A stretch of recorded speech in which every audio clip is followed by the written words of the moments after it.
What could you do to protect your pets if you're sick or injured? My product, Save My Pet ID Tag, helps you ensure that your beloved pets are safe and well cared for, even when life isn't what you expect. Arden's telling us all about her wonderful sponsored trip to Greece and seeing the Let's Be Smart pet sanctuary. And Arden, I was going to ask you, I hear that that sanctuary is kind of a little bit far away from the nearest town. And I was told that you like to volunteer to go run errands every time they needed something in town. Is that right? Absolutely. I mean, it is a nice place, but you cannot walk to any place, anywhere. And so I wanted to see as much of Greece as I could.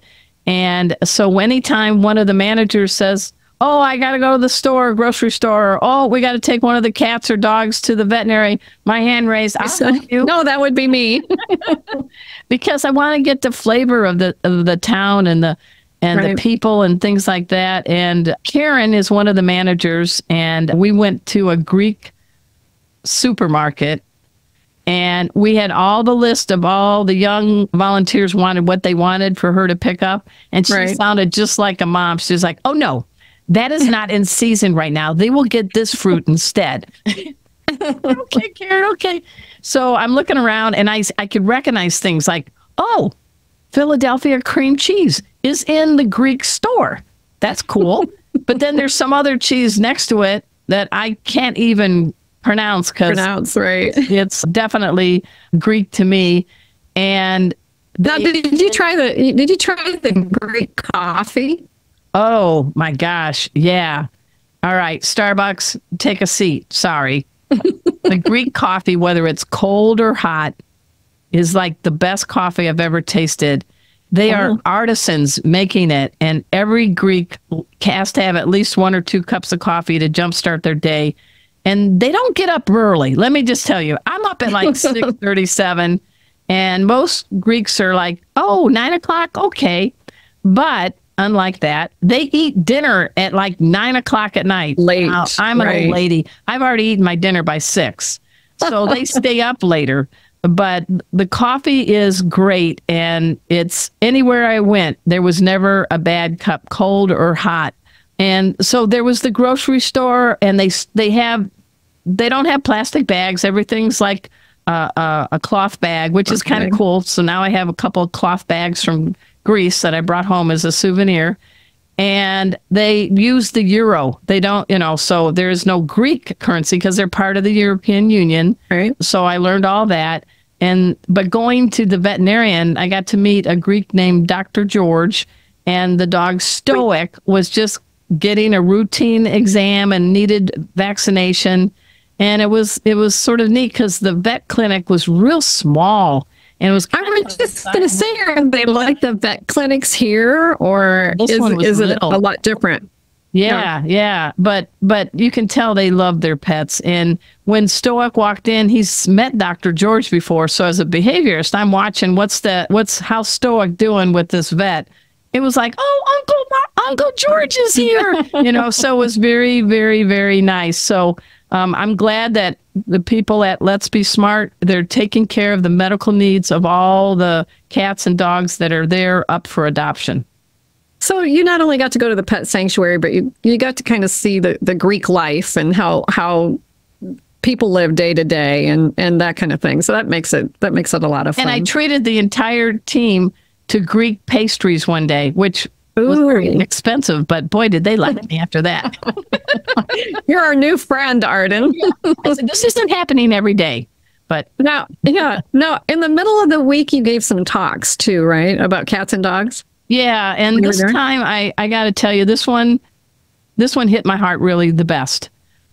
The Let's Be Smart Sanctuary, they work with a lot of different groups, and they're really trying to get good care, spay, neuter, trap, release, everything for cats and dogs that are going to go in homes and those that are going to live in the community.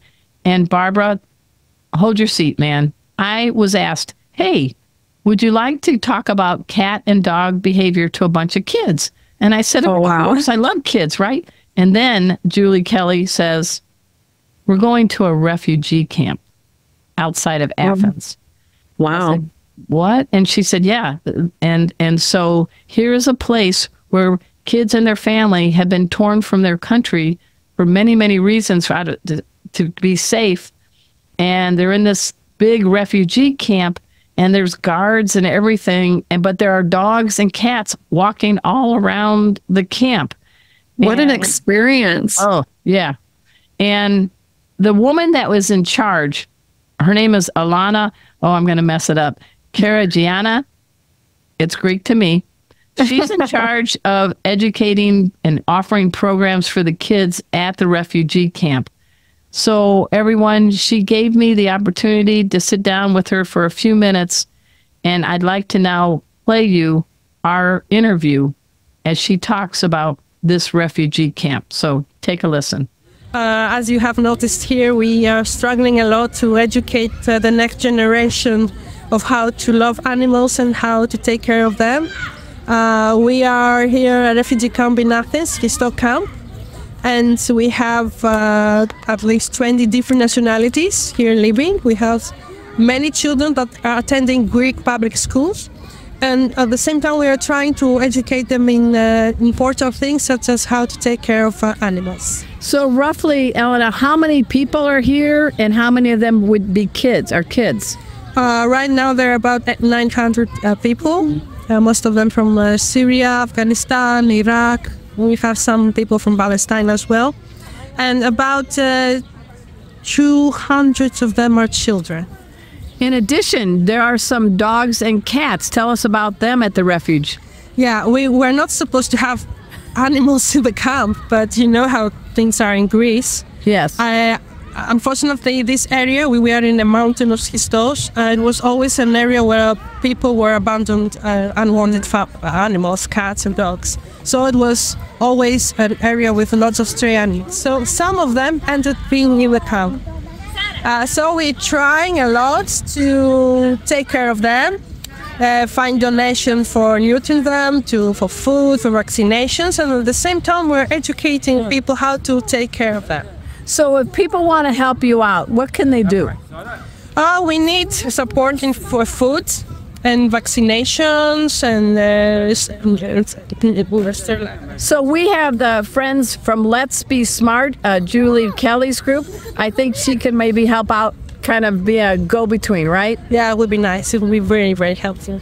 So what did you think of, I've never given a talk before where I had someone translate in Farsi and Arabic. That, Elena, was a first one for me.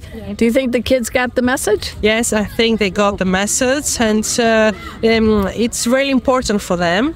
You added information to... No, παιδιά, δεν είναι ωραίο αυτό. Δεν είναι ωραίο αυτό. Sorry about That's that. all right.